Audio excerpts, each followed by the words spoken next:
Kemarin kami mengajar ini ya, di closing statement debat ya. Saya baru tahu kalau debat itu boleh bawa contekan.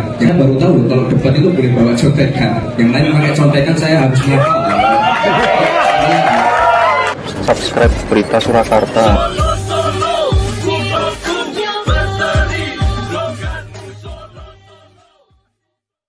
Di sesi ini kita akan dengarkan pernyataan terakhir, closing statement, pernyataan pamungkas yang disampaikan oleh calon wakil presiden yang sudah berdebat malam hari ini dengan berbagai topik dalam topik besar ekonomi. Kesempatan pertama kami berikan kepada calon wakil presiden nomor urut 1 Bapak Muhaimin Iskandar untuk menyampaikan pernyataan penutup. Waktu Anda 2 menit. Terima kasih. Sarung adalah simbol kesetaraan dan keadilan. Sarung itu lembut, tapi di tangan orang yang baik bisa jadi selepet atas ketidakadilan dan kecurangan. Yang tidak ada dalam kebijakan ekonomi kita saat ini adalah keberanian untuk mewujudkan aturan main yang adil dan keberanian untuk berpihak kepada rakyat. Itulah kenapa kami menggagas Slepetnomics sebagai solusi ekonomi kita. Segala ketidakadilan kita selepet. Slepetnomics adalah gagasan ekonomi yang sudah diuji oleh para pakar dan berbasis pada pengalaman batin dan juga pengalaman rasa. Ke depan, proyek yang menyedot begitu banyak uang rakyat hanya untuk memenuhi selera tertentu, kita harus selepet. Kita hadirkan perubahan berupa pemerataan dan pembangunan kota-kota dan desa-desa di seluruh Indonesia. Ke depan, kecurangan pembuat aturan yang merangkap sekaligus pemain bisnis harus kita selepet. Kita bangun kesetaraan bagi semua pelaku usaha untuk maju bersama. Dengan Slepetnomics kita pastikan pembangunan ekonomi Indonesia dikerjakan pakai hati, pakai otak.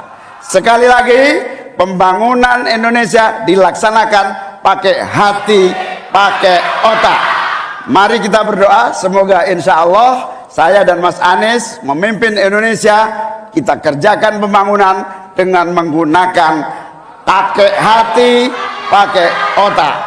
Semoga kita senantiasa diberi kekuatan untuk mewujudkan perubahan bagi bangsa kita. Amin. Baik. Ingin dimanfaatkan waktunya cukup Bapak? Kita lanjutkan ke calon wakil presiden nomor urut 2 Bapak Gibran Rakabuming Raka untuk menyampaikan pernyataan penutup. Waktunya 2 menit, kami persilahkan Bapak.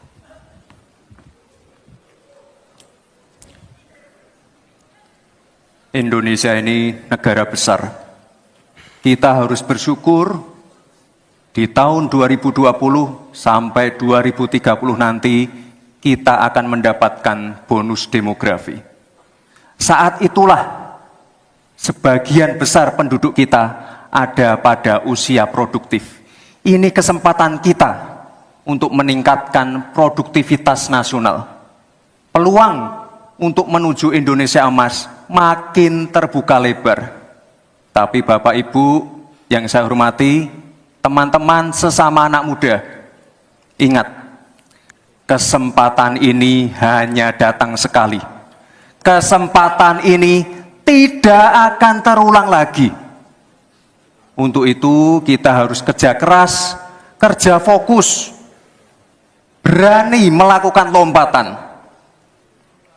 Saya ucapkan terima kasih kepada Pak Prabowo yang sudah memberikan saya kesempatan untuk ikut andil dalam kontestasi ini. Saya sangat bangga sekali saya menjadi bagian dalam perjalanan menuju Indonesia emas. Saya ucapkan terima kasih juga Prof. Mahfud, Gus Muhaimin. Saya sangat senang sekali bisa satu panggung dengan orang-orang hebat seperti ini. Senang sekali anak muda bisa bertukar pikiran dengan ketua umum partai dan seorang profesor. Sekali lagi, terima kasih. Anak-anak muda harus saling mendukung, anak-anak muda harus saling bergandengan tangan. Saya yakin Indonesia emas bisa tercapai. Terima kasih. Wassalamualaikum warahmatullahi wabarakatuh.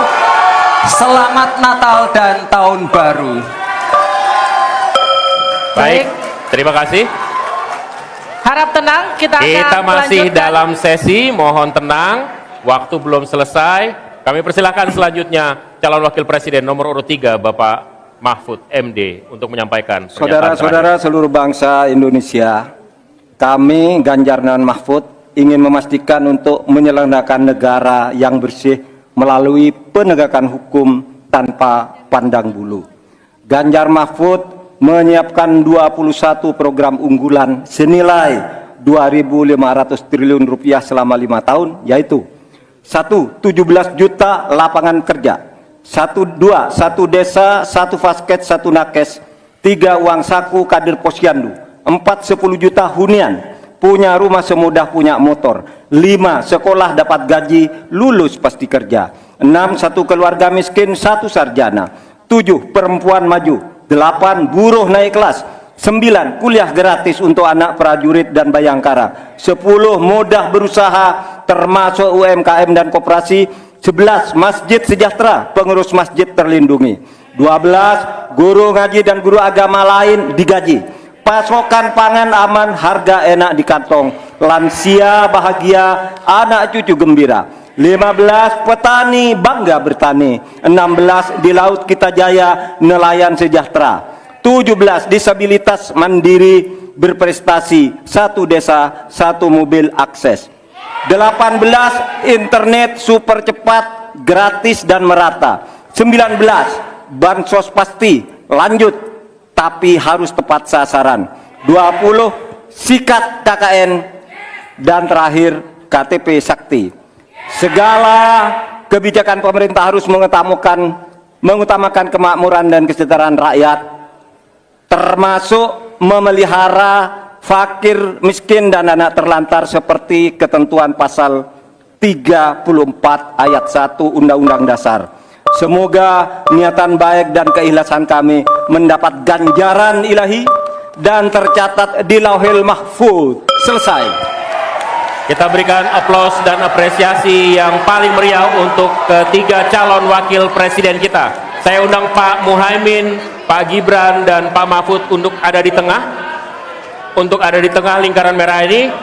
Kami juga memohon agar Pak Anies, Pak Prabowo, dan Pak Ganjar mendampingi calon wakil presiden masing-masing. Kami persilakan para Ini adalah calon presiden. calon pemimpin kita yang dapat Anda pilih nanti di tanggal 14 Februari 2024. Kami juga mengundang Ketua KPU dan seluruh anggota KPU untuk bergabung bersama kita di sini.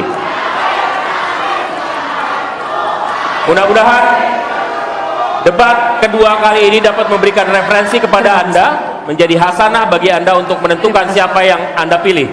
Ada satu. Ya, orang-orang Manado tuh hebat-hebat semua ya. Tapi memang harus didorong lagi untuk tampil. Anak muda dikasih kesempatan. Anak muda diremehin itu biasa. Iya. Ya, diremehin biasa. Nanti tinggal tunggu timing aja untuk pembuktian ya. Pokoknya jangan sampai kita nyerah, jangan sampai kita rendah diri, kita buktiin aja. Kan kemarin kami mengajar ini ya, di closing statement debat ya. Saya baru tahu kalau debat itu boleh bawa contekan. Yang lain pakai contekan saya harus ngapal. Kami kan kemarin mengajak anak muda, kesempatan untuk Indonesia Emas 2045 itu datangnya hanya sekali. Yang nyiapin itu ya anak-anak seumuran kita. Nanti yang menikmati anak cucu kita 2045 ya. Datangnya cuma sekali. Karena bonus demografi datangnya juga cuma sekali. Nggak akan terulang lagi. Kalau nggak tercapai, Indonesia akan gini-gini terus. Terjebak pada middle income trap. Gini-gini terus. Yang sering ngeluh UMP, UMK rendah akan gini terus. Makanya harus digenjot sekarang. Ada hilirisasi, ada pemerataan pembangunan. Jadi pembangunan nggak lagi Jawa sentris, semuanya bisa menikmati, yang di Kalimantan, Sulawesi, Papua, semuanya bisa menikmati. Setuju ya? Subscribe Berita Surakarta.